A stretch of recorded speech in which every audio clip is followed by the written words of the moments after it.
నమో తస్స భగవతో అర్హతో సమ్మా సంబుద్ధస్స. నిన్న మనం అర్య పర్యేషణ సూత్రాలో కొంత భాగం చెప్పుకున్నాం. భగవానుడు జ్ఞానోదయం పొందిన తర్వాత ప్రజలకి ఈ ధర్మం చెప్తే వాళ్ళు అర్థం చేసుకుంటారా, ఇది చాలా గంభీరమైంది, పఠించ సముపాదంతో కూడింది, అంటే కార్యకారణ సిద్ధాంతంగా ఉంది. ఒక కారణం చేత ఇది ఉంది కాబట్టి దీనికి ఒక కారణం ఉంది అని ప్రజలకి చెప్తే అర్థం చేసుకోలేరు అన్న ఉద్దేశానికి వచ్చి ఇంకా ఆయన ధర్మాన్ని బోధించకూడదని అనుకుంటాడు. అప్పుడు ఒక బ్రహ్మ వచ్చి బుద్ధుణ్ణి యాచిస్తాడు, మీరు ధర్మాన్ని బోధించకపోతే చాలామంది అవకాశాన్ని కోల్పోతారు.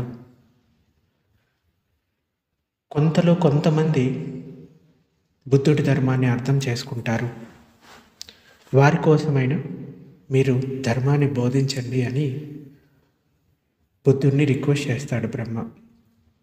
ఆ తర్వాత బుద్ధుడు లోకాన్ని చూస్తాడు. లోకంలో చూసినప్పుడు ఆయన దివ్యచక్షువుతో ఈ లోకంలో 3 రకాల వ్యక్తులు కనపడతారు. కొంతమంది అంటే ఆయన సరస్సులో ఉండే పద్మాలతోటి వారిని పోలుస్తాడు అన్నమాట. కొంతమంది నీటిలోనే పుట్టి నీటిలోనే పెరిగి నీటిలోనే గతించడం. అంటే కొన్ని పద్మాలు నీళ్ళ లోపలే ఉంటాయి, ఆ బురద నుంచి ఎప్పటికీ బయటికి రావు. కొన్ని పద్మాలు నీటికి పై వరకు వస్తాయి, కొన్ని పద్మాలు నీటికి ఉపరితలం పైకి వెళ్ళిపోతాయి. అదేవిధంగా జనుల్లో కూడా కన్నుల్లో దుమ్ము కలవారు, కన్నుల్లో ఎక్కువ దుమ్ము కలవారు, కొంతమంది తక్కువ దుమ్ము కలవారు. ఇక్కడ దుమ్ము అంటే ఇంద్రియ సుఖాలు పొందాలి అనే ఆలస. కొంతమందిలో కోరికలు ఎక్కువగా ఉంటాయి, అటువంటి వారికి ఈ ధర్మం ఎంత చెప్పినా కానీ అర్థం అవ్వదు. కొంతమందిలో కోరికలు తక్కువ ఉంటాయి, ఇంద్రియ సుఖాలు పొందాలనే లాలస తక్కువగా ఉంటుంది. వారికి చెప్పినప్పుడు వాళ్ళు దానిని అర్థం చేసుకొని దాన్ని అనుభూతిపూర్వకంగా తెలుసుకొని వారు వాళ్ళ చిత్తం యొక్క విముక్తిని పొందగలుగుతారు, అంటే నిబ్బానానికి పొందగలుగుతారు నిబ్బానాన్ని. అయితే బ్రహ్మ చెప్పిన తర్వాత భగవానుడు ఓకే, కొంతమందికైనా ఈ ధర్మాన్ని ఉపదేశించవచ్చు అనుకొని, భిక్షువులారా అప్పుడు నాకు ఇలా అనిపించింది, ఏమనంటే నేను మొదట ఈ ధర్మాన్ని ఎవరికి బోధించాలి, ఎవరు ఈ ధర్మాన్ని శీఘ్రంగా తెలుసుకోగలుగుతారు? అప్పుడు భిక్షువులారా నాకు ఇలా అనిపించింది, ఈ ఆలార కాలాముడు పండితుడు, మేధావి, చాలా కాలంగా కన్నుల్లో తక్కువ దుమ్ము కలవాడు. నేను మొదట ఈ ఆలార కాలామునికి ధర్మాన్ని బోధించాలి. అతడు ఈ ధర్మాన్ని త్వరగా తెలుసుకుంటాడు. అప్పుడు భిక్షువులారా దేవతలు నన్ను సమీపించి ఇలా అన్నారు, బంతే, ఆలార కలాముడు చనిపోయి 7 రోజులైంది. నాకు కూడా ఆలార కలాముడు చనిపోయి 7 రోజులైందని జ్ఞాన దృష్టికి తెలిసింది. అప్పుడు భిక్షువులారా నాకు ఇలా అనిపించింది, ఆలార కలాముడు మహాజ్ఞాని, అతడు ఈ ధర్మాన్ని విన్నట్లయితే త్వరగా తెలుసుకునేవాడు. భిక్షువులారా అప్పుడు నాకు ఇలా అనిపించింది, నేను మొదట ఈ ధర్మాన్ని ఎవరికి బోధించాలి, ఎవరు ఈ ధర్మాన్ని శీఘ్రంగా తెలుసుకోగలుగుతారు? అప్పుడు భిక్షువులారా నాకు ఇలా అనిపించింది, ఈ ఉద్దక రామపుత్రుడు పండితుడు, మేధావి, చాలా కాలంగా కన్నుల్లో తక్కువ దుమ్ము కలవాడు. నేను మొదట ఉద్దక రామపుత్రునికి ధమ్మాన్ని బోధించాలి, అతడు ఈ ధమ్మాన్ని త్వరగా తెలుసుకుంటాడు. అప్పుడు భిక్షువులారా దేవతలు నన్ను సమీపించి ఇలా అన్నారు, బంతే, ఉద్దక రామపుత్రుడు గత రాత్రి చనిపోయాడు. నాకు కూడా ఉద్దక రామపుత్రుడు గత రాత్రి చనిపోయాడని జ్ఞాన దృష్టికి తెలిసింది. అప్పుడు భిక్షువులారా, నాకు ఇలా అనిపించింది. ఉద్దక రామపుత్రుడు మహాజ్ఞాని. అతడు ఈ ధర్మాన్ని విన్నట్లయితే త్వరగా తెలుసుకునేవాడు. భిక్షువులారా, అప్పుడు నాకు ఇలా అనిపించింది. నేను మొదట ఈ ధర్మాన్ని ఎవరికి బోధించాలి? ఎవరు ఈ ధర్మాన్ని శీఘ్రంగా తెలుసుకోగలుగుతారు? అప్పుడు భిక్షువులారా, నాకు ఇలా అనిపించింది.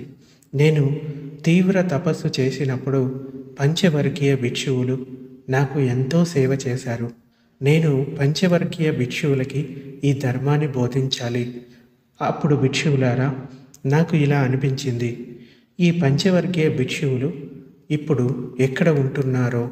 భిక్షువులారా, పంచవర్గీయ భిక్షువులు అప్పుడు వారణాసిలో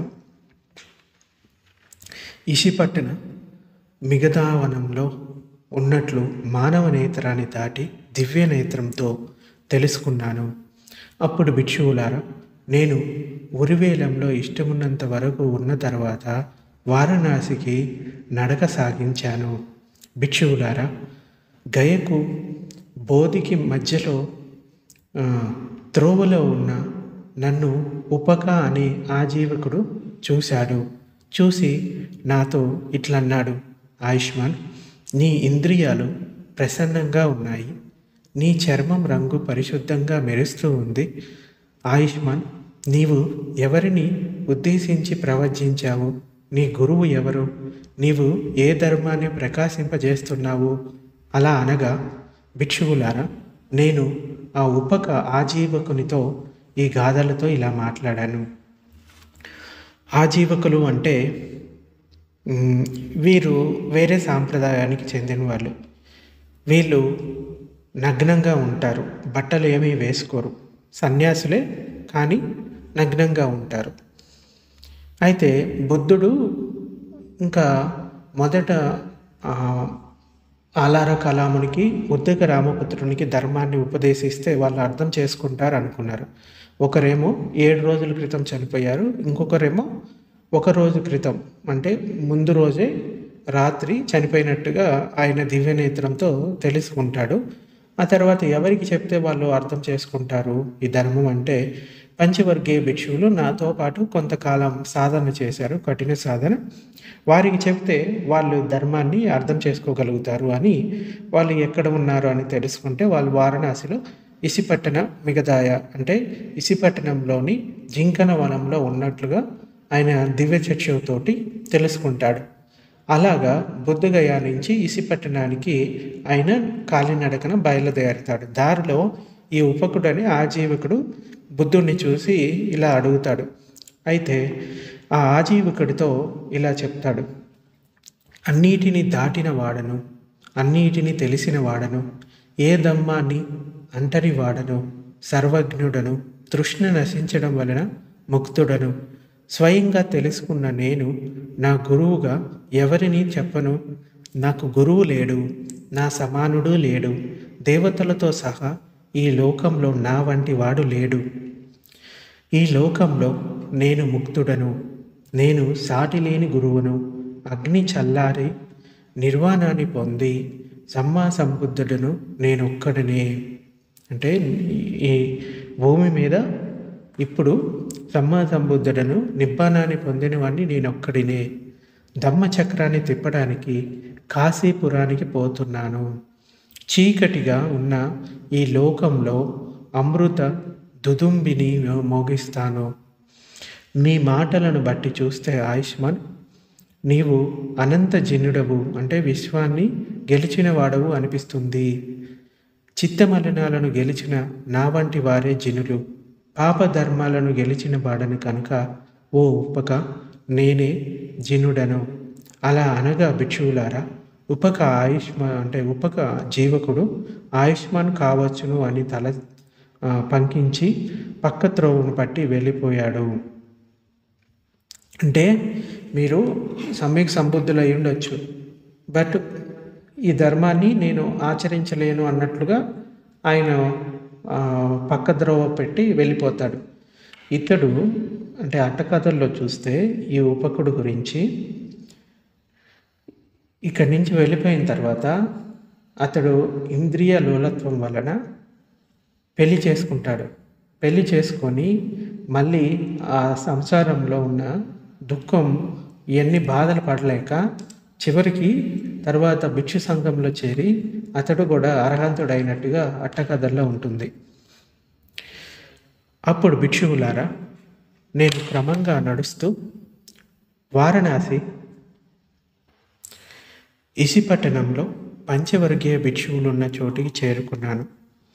దూరం నుండి వస్తున్న నన్ను చూసి పంచవర్గీయ భిక్షువులు పరస్పరం, ఆయుష్మంతులారా, తపస్సును విరమించుకొని సంగ్రహపరుడైన శ్రవణ గౌతముడు వస్తున్నాడు. అతనికి నమస్కరించవద్దు, ఎదురుపోవద్దు, పాత్ర చీవరాలను అందుకోవద్దు, ఆసనం మాత్రం వేయేద్దాం, అంటే ఆయన కూర్చోడానికి ఆసనం మాత్రం వేద్దాం, ఇష్టం ఉంటే కూర్చుంటాడు అని వారందరూ ఒక ఒప్పందానికి వచ్చారు.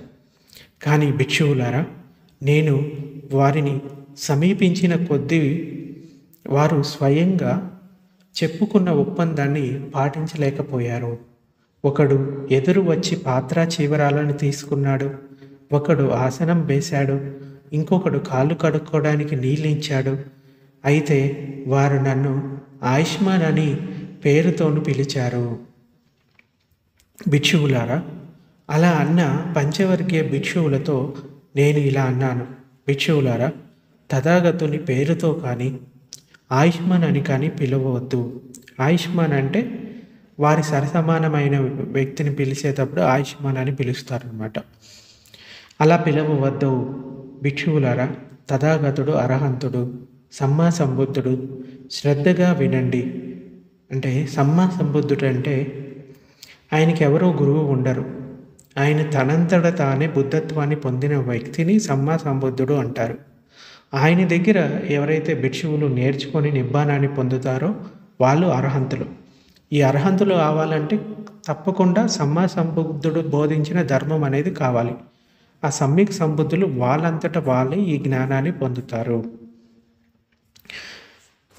శ్రద్ధగా వినండి భిక్షువులారా, అమృతత్వం పొందబడింది, నేను శాసిస్తాను, ధమ్మాన్ని బోధిస్తాను, సూచించిన ప్రకారం ఆచరిస్తే త్వరలోనే దేనికోసం కులపుత్రులు, కుల అంటే కుటుంబం అనే అర్థం, కుటుంబపుత్రులు ఇండ్లను విడిచి అనగారికులుగా ప్రవర్తిస్తున్నారో ఆ బ్రహ్మచర్య ఫలాన్ని ఈ జన్మలోనే స్వయంగా ప్రత్యక్ష జ్ఞానాన్ని పొంది సాక్షాత్కరించుకుంటారు.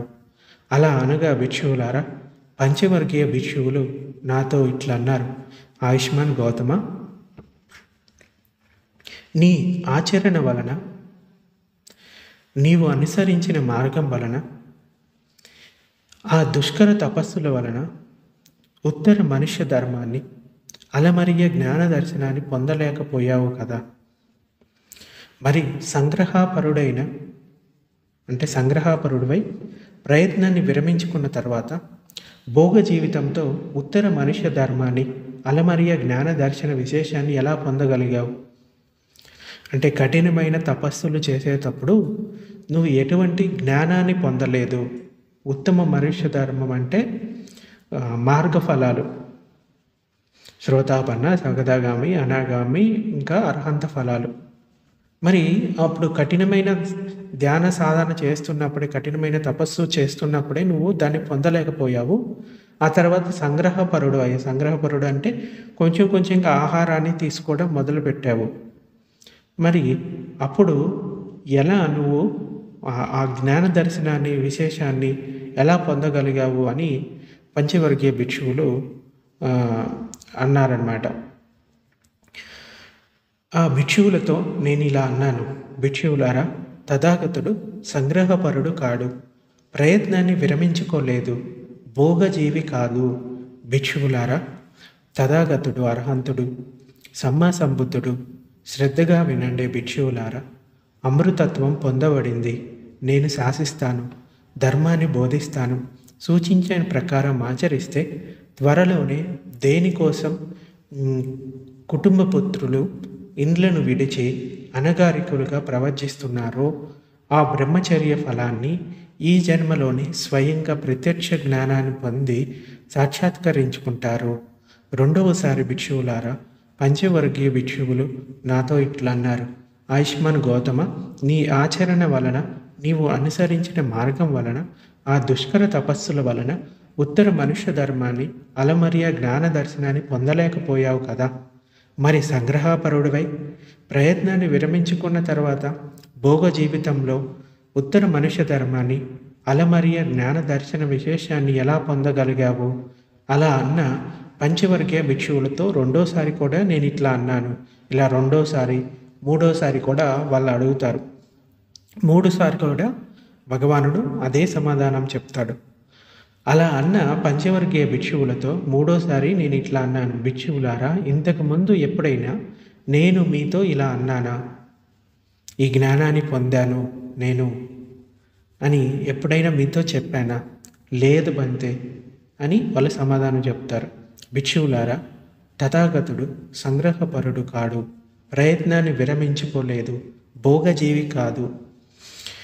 ఇంకా భిక్షువులారా, తథాగతుడు అర్హంతుడు, సమ్మా సంబుద్ధుడు, శ్రద్ధగా వినండి. భిక్షువులారా, అమృతత్వం పొందబడింది. నేను శాసిస్తాను, ధమ్మాన్ని బోధిస్తాను. సూచించిన ప్రకారం ఆచరిస్తే త్వరలోనే దేనికోసం కులపుత్రులు ఇండ్లను విడిచి అనగారికులుగా ప్రవర్తిస్తున్నారో ఆ బ్రహ్మచర్య ఫలాన్ని ఈ జన్మలోనే స్వయంగా ప్రత్యక్ష జ్ఞానాన్ని సాక్షాత్కరించుకొని పొంది విహరిస్తారు. అప్పుడు నేను పంచవర్గీయ భిక్షువులను ఒప్పించగలిగాను. భిక్షువులారా, 2 భిక్షువులకు ఉపదేశించేవాణ్ణి.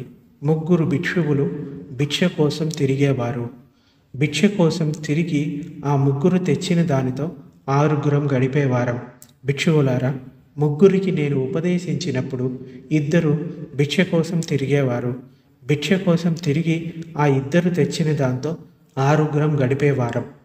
అప్పుడు భిక్షువులారా, పంచవర్గీయ భిక్షువులు నేను ఉపదేశిస్తుండగా, అనుశాసిస్తుండగా జన్మధరులైన తాము జన్మధర్మంలోని ప్రమాదాన్ని చూసి పుట్టుకలేని, సాటి లేని బంధ విముక్తి, నిబ్బానాన్ని పొందారు. జరాధర్ములైన తాము జరాధర్మంలోని ప్రమాదాన్ని చూసి అజరం, సాటిలేని బంధ విముక్తి, నిబ్బానాన్ని పొందారు. వ్యాధిధర్ములైన వారు తాము వ్యాధి ధర్మంలోని ప్రమాదాన్ని చూసి అజరం, సాటిలేని బంధ విముక్తి అయిన నిబ్బానాన్ని పొందారు. మరణధర్ములైన వారు, శోకధర్ములైన వారు, ఇంకా మలిన ధర్ములైన వారు తాము మలిన ధర్మంలోని ప్రమాదాన్ని చూసి పుట్టుకలేని, సాటిలేని బంధ విముక్తి అయిన నిబ్బానాన్ని పొందారు. మా విముక్తి స్థిరమైంది, ఇది చివరి జన్మ, ఇక మాకు పునర్భవం లేదు అనే జ్ఞానదర్శనం వారికి కలిగింది. భిక్షువులారా, ఈ 5 కామగుణాలు ఏ 5? కంటితో తెలియబడే ఇష్టమైన, మనోహరమైన, ప్రియమైన, కామసహితమైన, ఆకర్షణీయమైన ప్రియ రూపాలు. ఇంకా చెవితో తెలియబడే ప్రియమైన శబ్దాలు.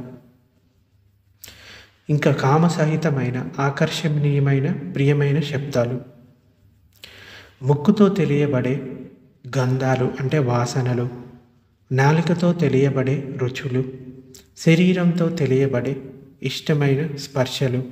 ఇంకా మనోహరమైన, ప్రియమైన, కామసహితమైన, ఆకర్షణీయమైన ప్రియ స్పర్శలు. భిక్షువులారా, ఈ 5 కామగుణాలు, ఈ 5 కామగుణాలతో కట్టబడిన, మోహితుడైన, పట్టుబడిన, వాటిలోని ప్రమాదాన్ని చూడని, వాటిని తొలగించుకోవాలనే తెలివి లేకుండా అనుభవించే శ్రమణుల, బ్రాహ్మణుల గురించి వీరు దురదృష్టాన్ని పొందినవారు, వినాశనాన్ని పొందినవారు. మారుడు వీరిని ఇష్టమున్నట్లు చేస్తాడు అని తెలుసుకోవాలి. భిక్షువులారా, అడవిలో ఒక జింక వలలో పడిందనుకోండి. దాని గురించి ఇది దురదృష్టాన్ని పొందినది, వినాశనాన్ని పొందినది. వేటగాడు దీన్ని ఇష్టమున్నట్లు చేస్తాడు. వేటగాడు వచ్చినప్పుడు ఇది తాను పోవాలనుకున్నట్లు పోలేదు అని తెలుసుకోవాలి. అదేవిధంగా భిక్షువులారా, 5 కామగుణాలతో కట్టబడిన మోహితుడైన పట్టవడని పట్టుబడిన వాటిలోని ప్రమాదాన్ని చూడని వాటిని తొలగించాలనే తెలివి లేకుండా అనుభవించే శ్రమణుల బ్రాహ్మణుల గురించి, వీరు దురదృష్టాన్ని పొందినవారు, వినాశనాన్ని పొందినవారు, మారుడు వీరిని ఇష్టమున్నట్లు చేస్తాడు అని తెలుసుకోవాలి. ఇక ఈ 5 కామగుణాలతో కట్టబడిన మోహితులు కానీ, పట్టుబడిని వాటిలో ప్రమాదాన్ని చూసిన వాటిని తొలగించాలనే తెలివితో అనుభవించే శ్రమణ బ్రాహ్మణుల గురించి, వీరు దురదృష్టాన్ని పొందినవారు, వినాశనాన్ని పొందనివారు. అంటే ఎవరైతే ఈ పంచ ఇంద్రియాలతో వాటి విషయాల పట్ల ఇష్టం పెంచుకుంటారో, అనుభవిస్తూ ఉంటారో, వాటిలో ప్రమాదాన్ని చూడరో వాళ్ళు మోహితులుగా ఉండిపోతారు. మారుడు వారిని ఇష్టమున్నట్లు చేస్తాడు. వాటికి ఎవరైతే పట్టుబడరో, ఎవరైతే వాటిని పట్టుకొని ఉండరో, ఈ ఇంద్రియ సుఖాలని, వాటిల్లో ప్రమాదాన్ని చూస్తారో, తెలివితో వ్యవహరిస్తారో, అటువంటి శ్రమణ బ్రాహ్మణులు వీరు దురదృష్టాన్ని పొందనివారు, వినాశనాన్ని పొందనివారు. మారుడు వీరిని ఇష్టమున్నట్లు చేయజాలడు. భిక్షువులారా, వలలో పడని అడవి జింక గురించి ఇలా తెలుసుకోవాలి. ఇది దురదృష్టాన్ని పొందలేదు, వినాశనాన్ని పొందలేదు. దీనిని వేటగాడు ఇష్టమున్నట్లు చేయలేడు. వేటగాడు వచ్చినప్పుడు ఇది తాను పోవాలనుకున్నట్లు పోతుంది. అదేవిధంగా భిక్షువులారా, ఈ 5 కామగుణాలతో కట్టబడని మోహితులు కాని, పట్టుబడని వాటిలో ప్రమాదాన్ని చూసిన వాటిని తొలగించుకోవాలని తెలివితో అనుభవించే శ్రమణ బ్రాహ్మణుల గురించి, వీరు దురదృష్టాన్ని పొందనివారు, వినాశనాన్ని పొందనివారు.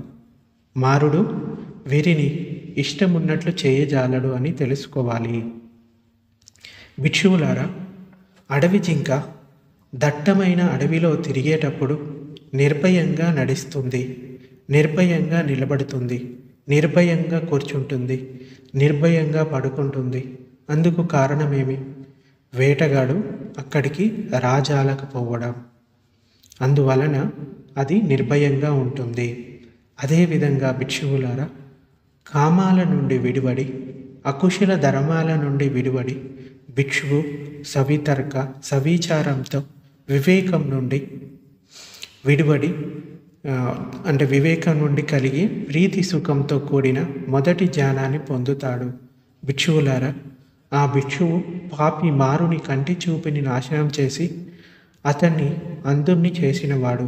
మళ్ళీ భిక్షువులారా, భిక్షువు వితర్క విచారాలు ఉపశమించగా తన లోపల సంతోషాన్ని, చిత్త ఏకాగ్రతను, అవిచార సమాధి నుండి కలిగే ప్రీతి సుఖాన్ని 2వ ధ్యానంలో పొందుతాడు. భిక్షువులారా, ఈ భిక్షువు పాపిమారిని కంటి చూపుని నాశనం చేసి అతన్ని అంధుణ్ణి చేసినవాడు. ఇంకా భిక్షువులారా, భిక్షువు ప్రీతి నుండి విరాగి అయి, ఉపేక్షకుడై, ఎరుకతో, పూర్తి తెలివితో శారీరక సుఖాన్ని అనుభూతి చెందుతాడు. అతన్ని ఆర్యులు ఉపేక్షకుడు, ఎరుకగలవాడు, ఇంకా సుఖ విహారి అంటుండగా 3వ జ్ఞానాన్ని పొందుతాడు. భిక్షువులారా, ఆ పాపి మారుని కంటి చూపుని నాశనం చేసి అతన్ని అంధుని చేసినవాడు. ఇంకా భిక్షువులారా, భిక్షువు సుఖము దుఃఖము పోగా సోమనస్య దౌర్మనస్యాలు ముందే అస్తమించగా అదుఃఖం అసుఖం ఉపేక్ష సతి పరిశుద్ధము అయిన 4వ ధ్యానాన్ని పొందుతాడు. భిక్షువులారా, పాపి మారుని కంటి చూపిని నాశనం చేసి అతన్ని అంధుణ్ణి చేసినవాడు అవుతాడు. ఇంకా భిక్షువులారా, భిక్షువు రూపజ్ఞానాన్ని అన్ని విధాలా అతిక్రమించి ప్రతిహింస జ్ఞానం నశించగా, నానత్వ జ్ఞానాన్ని చింతించగా ఆకాశం అనంతం అంటూ ఆకాశనంతాయతనాన్ని పొందుతాడు. ఇంకా భిక్షువులారా, అతడు ఈ ఆ, భిక్షువు పాపి మారుని కంటి చూపుని నాశనం చేసి అతన్ని అంధుణ్ణి చేసిన వాడు అవుతాడు. ఇంకా భిక్షువులారా, భిక్షువు విజ్ఞానాయతనాన్ని పొందుతాడు. అన్ని విధాల అతిక్రమించి ఏమీ లేదు అంటూ ఆకించిన ఆయతనాన్ని పొందుతాడు. భిక్షువులారా, అతడు ఆ పాపి మారుణ్ణి కంటి చూపిని నాశనం చేసి అతన్ని అంధుణ్ణి చేసిన వాడు అవుతాడు. ఇంకా భిక్షువులారా, భిక్షువు ఆకించిన ఆయతనాన్ని అన్ని విధాల అతిక్రమించి నా సన్య ఆయతనాన్ని పొందుతాడు. ఇంకా భిక్షువులారా, ఆ భిక్షువు పాపి మారుని కంటి చూపిని నాశనం చేసి అతన్ని అంధుణ్ణి చేసిన వాడు అవుతాడు. ఇవన్నీ కూడా మొదటి ధ్యానం, రెండో ధ్యానం, నాలుగో ధ్యానం, 5, 6, 7, 8 ఇలా 8 ధ్యాన సమాపత్తులు ఉంటాయి. వీటి గురించి ఇంకా పూర్తిగా తెలుసుకోవాలి అంటే కనుక మీకు విశుద్ధి మార్గం అనే పుస్తకంలో ఈ ధ్యానాల గురించి ఇవ్వబడింది. ఒక్కొక్క దాని గురించి వివరంగా అదొకసారి చూడొచ్చు. ఇంకా భిక్షువులారా, భిక్షువు నైవ సన్య నా సన్య ఆయతనాన్ని అన్ని విధాల అతిక్రమించి సన్యావేదాయిత నిరోధాన్ని పొందుతాడు. ప్రజ్ఞతో చూడటం వలన చిత్త మలినాలన్నిటినీ నశించిన వాడు అవుతాడు. భిక్షువులారా, ఈ భిక్షువు పాపిమారుని కంటి చూపిని నాశనం చేసి అతన్ని అంధుణ్ణి చేసిన వాడవుతాడు. లోక బంధనాలను దాటినవాడు అనబడతాడు. అతడు నిర్భయంగా నడుస్తాడు, నిర్భయంగా నిలబడతాడు, నిర్భయంగా కూర్చుంటాడు, నిర్భయంగా పడుకుంటాడు. అందుకు కారణం ఏంటి? మారుడు అతని వద్దకు రాజాలకపోవడం వలన. మారుడు అంటే మన లోపల ఉన్న బలహీనతలే అని అర్థం చేసుకోవాలి. రాగము, ద్వేషము, మోహము, లోభము ఇవన్నీ కూడా మారుడే. సో దాని నుంచి తప్పించుకోవాలి అంటే సాధన చేయాల్సిందే. సో ఈ విధంగా ఈ సూత్రం పూర్తవుతుందన్నమాట. భగవానుడు ఇలా చెప్పాడు. అప్పుడు భిక్షువులు సంతోషంతో భగవానుని మాటలను అభినందించారు. ఇంతటితో ఈ సూత్రం సమాప్తమవుతుంది.